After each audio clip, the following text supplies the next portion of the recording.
Hello everyone, today's video is all about creating another style of border for this hexagon blanket. So you have one in tutorial number 56 and this time it's something a little bit different.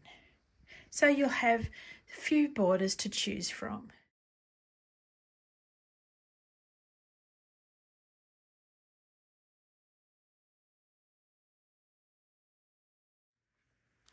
Round number 1 is simply a single crochet around the whole blanket.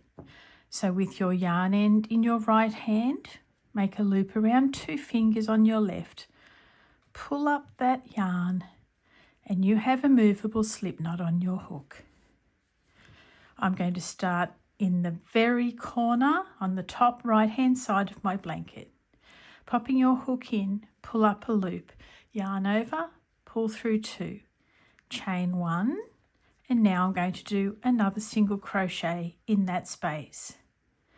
I am going to skip the hidden stitch which is tucked under here.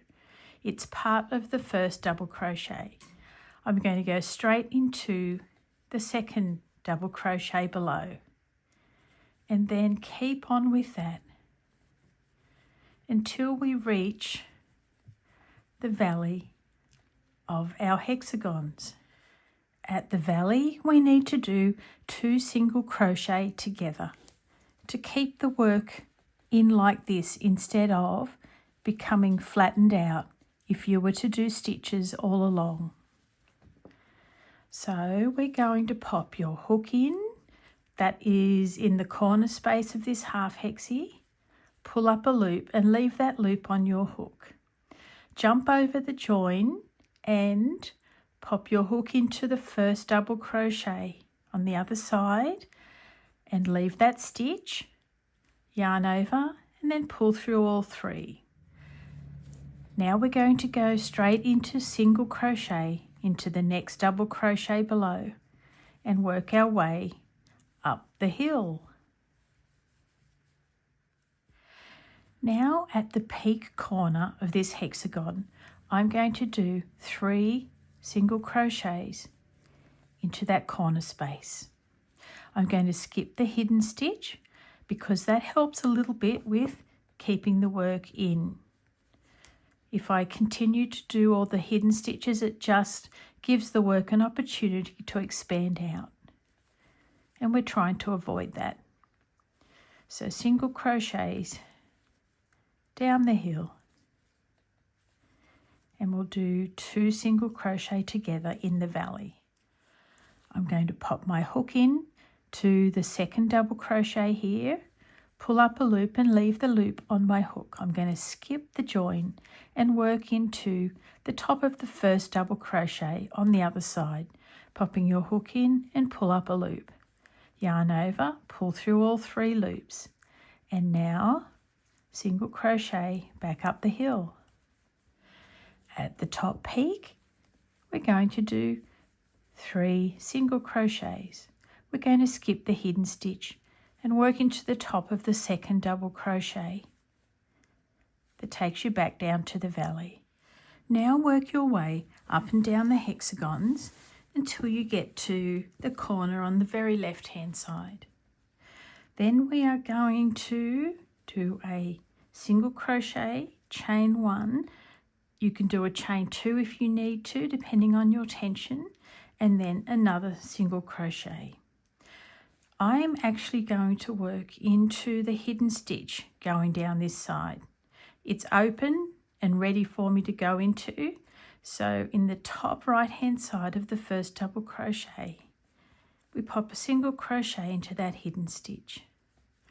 Then we're going to do single crochet into the top of every double crochet down the long sides. When you're working on the long side, I do a single crochet into the top of each double crochet, but I also do a single crochet in the join because the join leaves enough space that it warrants one. So I'm going to do one here Then jump over, tuck it under there, and then I move on. Hang on and I'll show you. There we go, keeping it nice and even. Now I'm nearly back to the end of round number 1, finishing off with a single crochet. Then I'm going to slip stitch into the first stitch that we made, so into the top of that single crochet. Then I'm going to slip stitch into the corner space, pulling your yarn through, pull it through the loop on your hook. Now I'm going to make a double crochet, but making it out of stacked single crochets. So popping your hook in the corner, pull up a loop, yarn over, pull through 2. Now pop that hook into the center of that single crochet, pull up a loop, yarn over, pull through 2.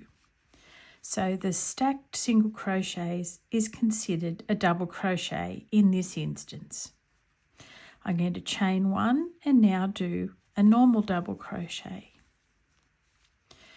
The next round we're doing is going to be 3 double crochet clusters. We are going to do a chain and we're going to skip the first stitch. We're using the hidden stitch this time. So skipping the first single crochet, we'll work into the second. Yarn over, pop your hook in, pull up a loop, yarn over, pull through 2. Yarn over, pop your hook in, pull up a loop, yarn over, pull through 2. Yarn over, pop your hook in, pull up a loop, yarn over, pull through 2.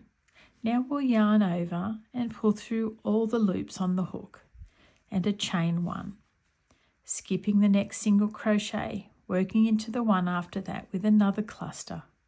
Yarn over, pop your hook in, pull up a loop, yarn over, pull through 2.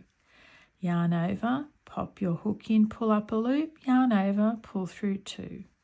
Yarn over, hook in, pull up a loop, yarn over, pull through 2, yarn over, pull through all the loops on your hook and a chain.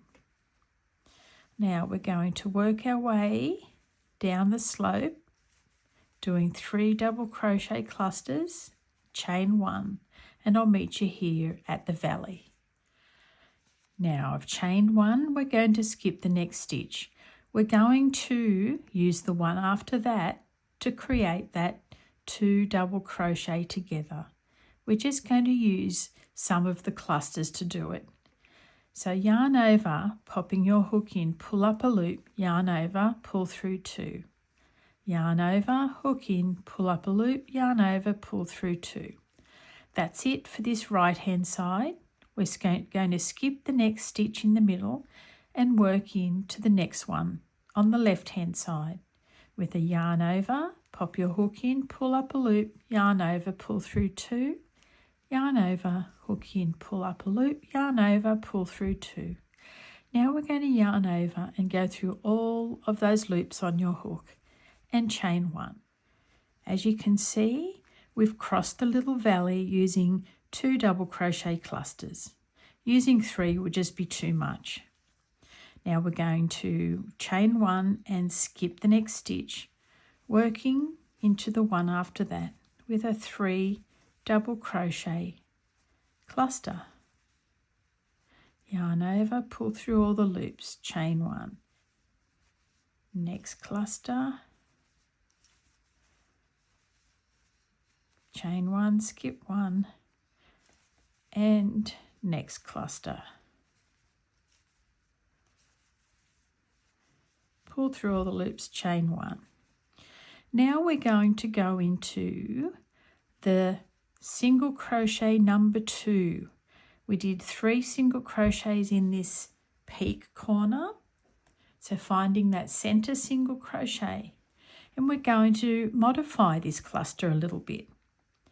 So we're going to do 1 cluster first, 2 and 3, pull through all the loops, chain 1, chain 2. Now we're going to go back into that same stitch and do another cluster and 3, pulling through all those loops, chain 1. So here the double crochet cluster, chain 2 and double crochet cluster forms the new corner. Now we will continue on our way. So we're going to skip 1 and work into the one after that with 1, 2 and 3. Pull through all the loops, chain 1, skip 1. Work your way along the zigzag edge of your blanket and I'll meet you back at the corner to do the long side. Whilst doing this, you might come across times where you need to fudge again, like I had to. I had worked into every second stitch down here and found I didn't quite have enough to leave a gap between the last cluster and the 2 together stitch. So then when I came up this side, I had 2 stitches left rather than 1 to skip. So because this one's an inexact science, we need to fudge where necessary. Now we're coming up to the top left-hand corner. I'm going to skip another one and do 1 more cluster in there because there is enough space and it needs 1, 2 and 3. Pull through all the loops, chain 1. Now in this little chain 1 corner, for this round, I'm just going to go with 1 double crochet, 1 chain and 1 double crochet. Then I'm going to chain 1 and I'm going to work into the next stitch with a 3 double crochet cluster because we're needing something here to pull us around to the other side. And then we'll be on our merry way. Okay, there's 1 cluster. Now we're going to chain 1, skip 1 and work into the next. Pull through all of those loops.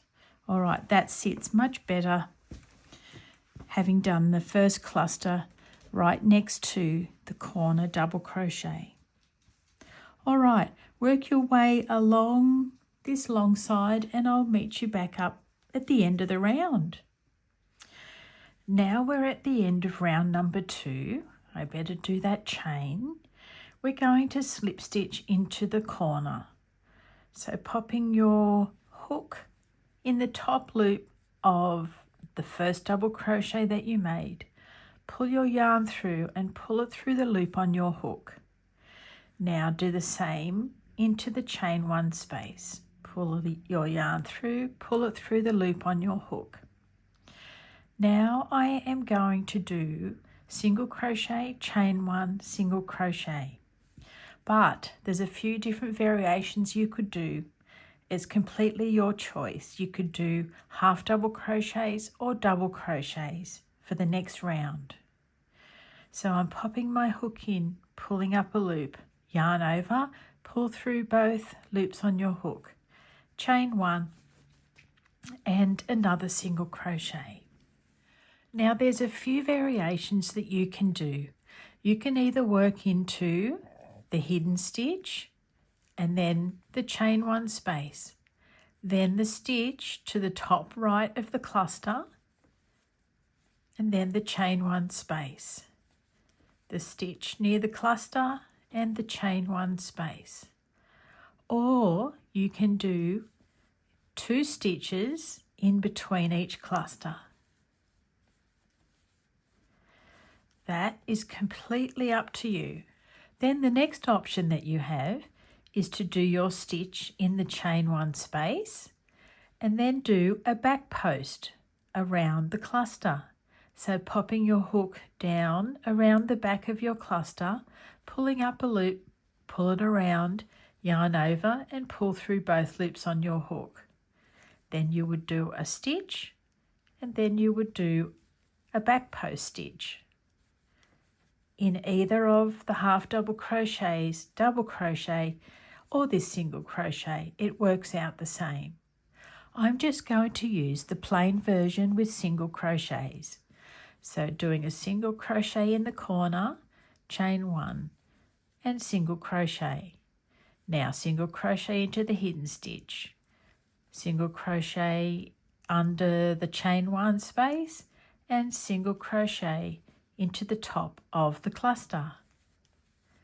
So just going along like this, working our way down towards the valley of the hexagon.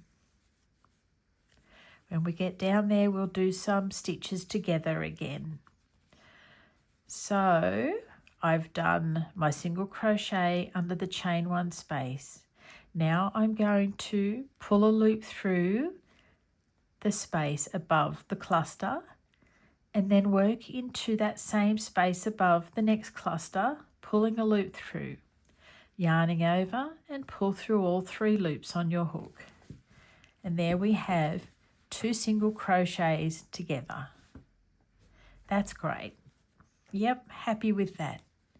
Now I'm going to move on and do single crochets back into the chain one space and into the top of the cluster. We'll work our way up to the peak of the hexagon,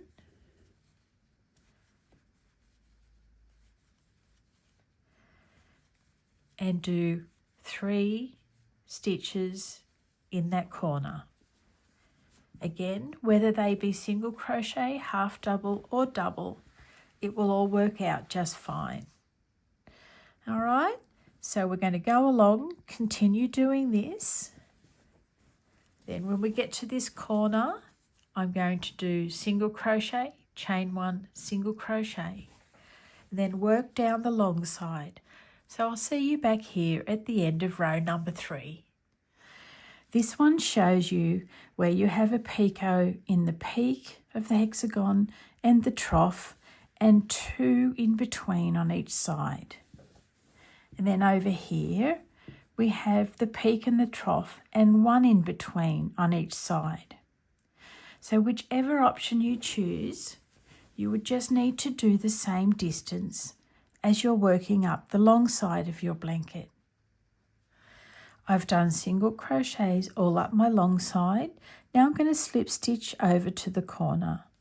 So popping your hook under the top of the first single crochet you made, pull up a loop and pull that loop through the one on your hook.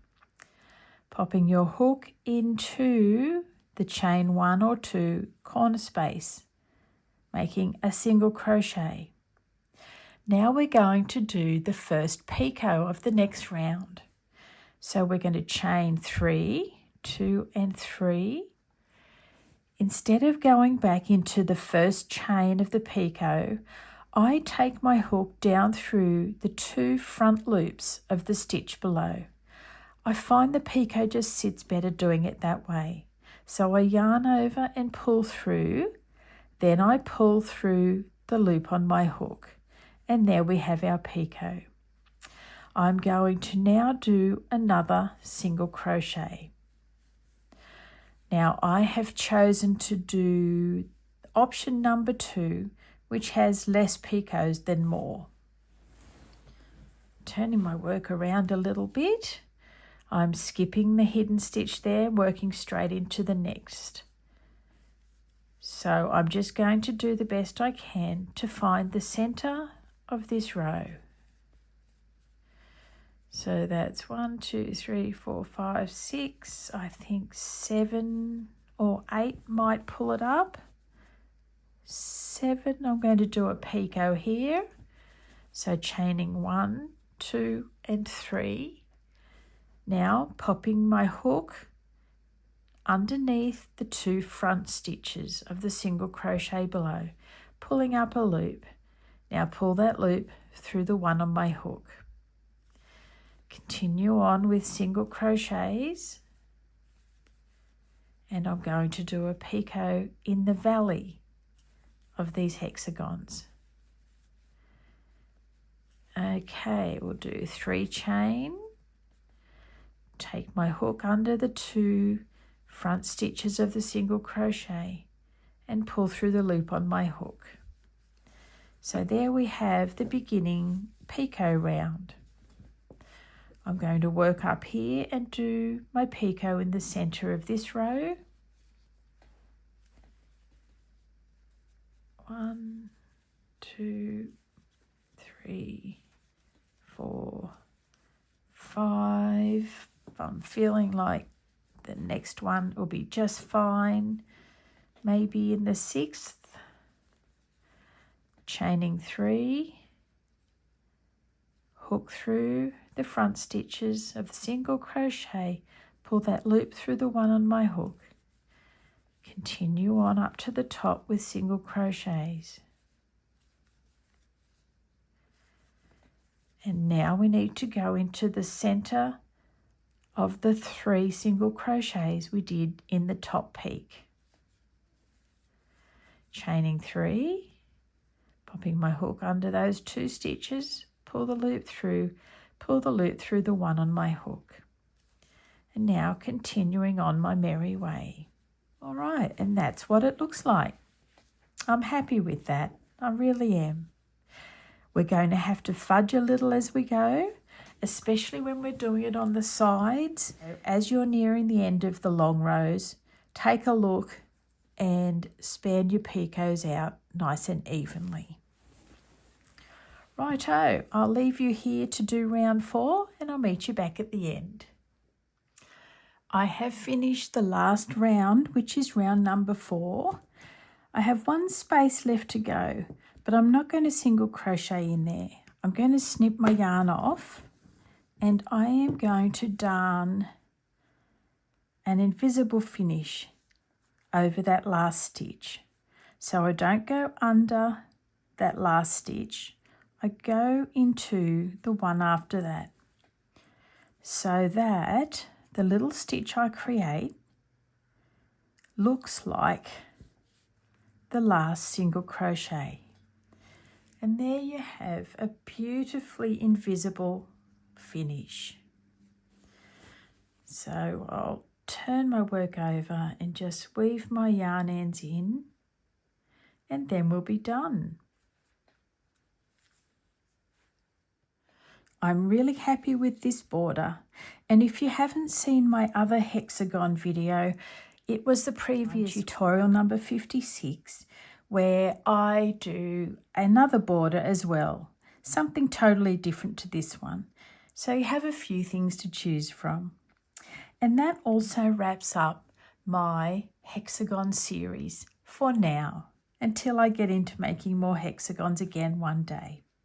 I hope these videos for the hexies have been really helpful and enjoyable for you all.